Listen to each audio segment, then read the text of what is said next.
السلام عليكم، أهلا ومرحبا بكم مجددا في قناتكم ماي أوسمان. في هذا الفيديو سوف نتحدث عن أهم الأحداث التي سوف تقع في الحلقة 110 من المؤسس عثمان، ومنها فما هو مصير السلطان مسعود بعد أن أنقذه عثمان له، وبعد أن أنقذ تورغوت مالهون هل سوف تعود علاقته بعثمان؟ فما هو مصير علاقة بالا ومالهون بعد فتنة السلطانة أسمها بينهما؟ وكل هذه العناوين سوف نناقشها في هذا الفيديو. وقبل أن نكمل هذا الفيديو لا تنسوا بذكر الله تعالى وصلوا على الحبيب عليه أفضل الصلاة والسلام. وهيا بنا نكمل تفاصيل الحلقة. أعزائي المشاهدين، يوم الأربعاء صدرت الحلقة 109 من المؤسس عثمان، وشاهدت الحلقة بعض الأحداث ممتعة ومشوقة، إلا أن المسلسل قد بدأ يصبح محطة انتقادات من عدد من المتابعين، حيث أن تكرر الأحداث مع المواسم السابقة من المسلسل بالإضافة لمماطلة الأحداث هذا الموسم جعلت عدد من المتابعين يتساءلون عدم وجود أحداث جديدة في المسلسل وتجذبهم وتجعلهم ينتظرون حلقات المسلسل بكل فرح. وها هو الأمر الذي ينطبق على نهاية الحلقة 109،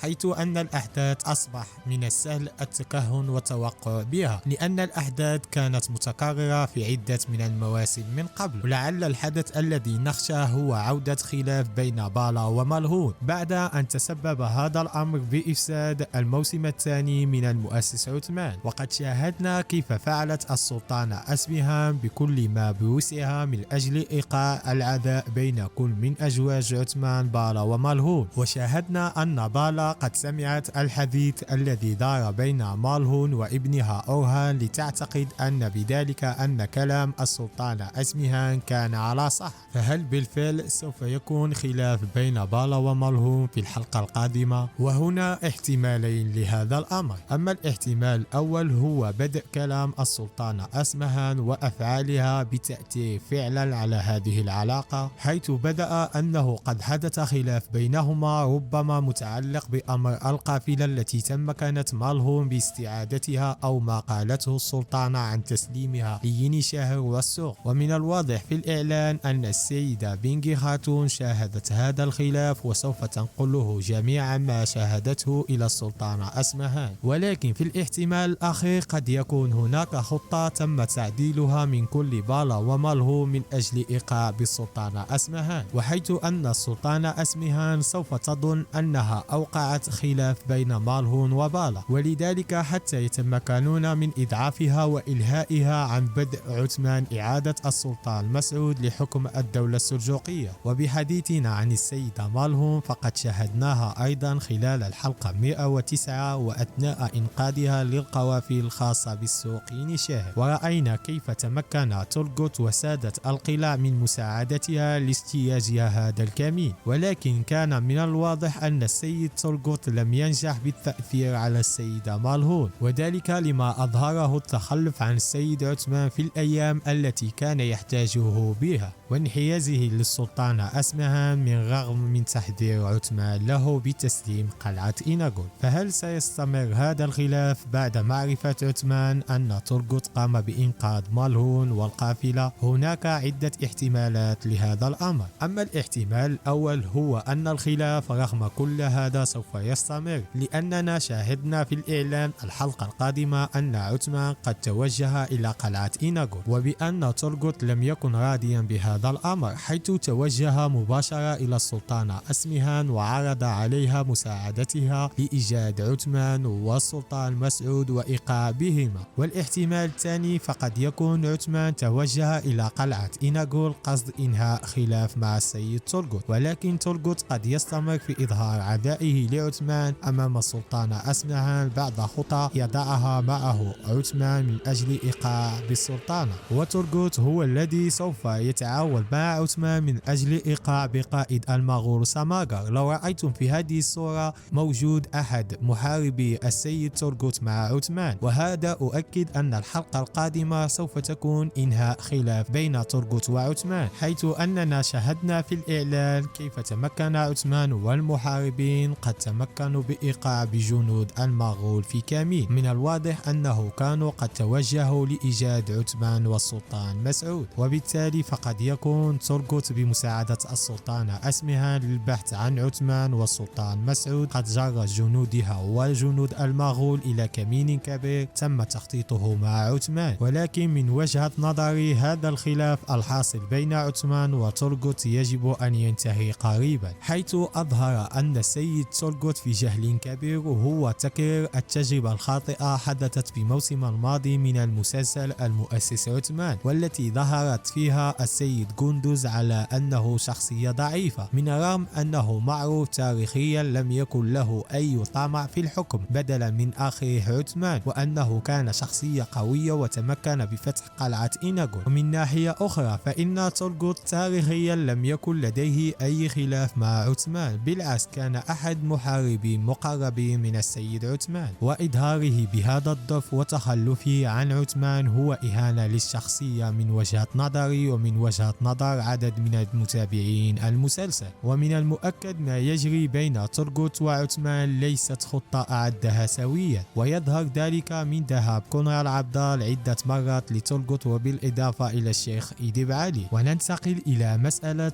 كيف تمكن عثمان بإنقاذ السلطان مسعود، وهل يموت السلطان مسعود؟ حيث تمكن عثمان من اختطاف السلطان مسعود من بين يدي السلطان علاء الدين، وذلك بهدف إعادة السلطان مسعود إلى عرش الدولة السلجوقية. فهل يتمكن عثمان من نجاح في هذه المهمة؟ وذكر مصادر تاريخية أن السلطان علاء الدين سوف يتم إعدامه على يد المغول، وسوف يعود السلطان مسعود إلى عرش الدولة السلجوقية. وبرأيي فإن هذا الأمر قريب من حدوثه في الحلقة القادمة، حيث شاهدنا أن قائد المغول قد أصبح طليقا، ومن الواضح أنه سوف يتسبب بموت السلطان علاء الدين. ولكن قد شاهدنا في الإعلان الحلقة القادمة أن السلطان مسعود قد أصيب بسهم أثناء تواجده مع عثمان، وذلك من أجل الالتزام بالسياق التاريخي للمسلسل. ولكن مشكلتنا أن الكاتب المسلسل قد رجح الجانب الدرامي دائما على جانب التاريخي، ولكن حتى هذه الناحية الدرامية تؤكد أن السلطان مسعود سوف ينجو من هذا الكمين، حيث أنهم لو أرادوا إنهاء دوره في فترة قصيرة لما ظهر دوره من أساس في هذه الحلقة. وقد تم التعاقد مع ممثل جديد لأداء هذه الشخصية بدل من الممثل القديم الذي كان يؤدي دور السلطان مسعود. سوف يتم معالجة السلطان مسعود في قلعة إيناغول، لهذا ذهب عثمان إلى تورغوت، وثم سوف يقوم بتخبئة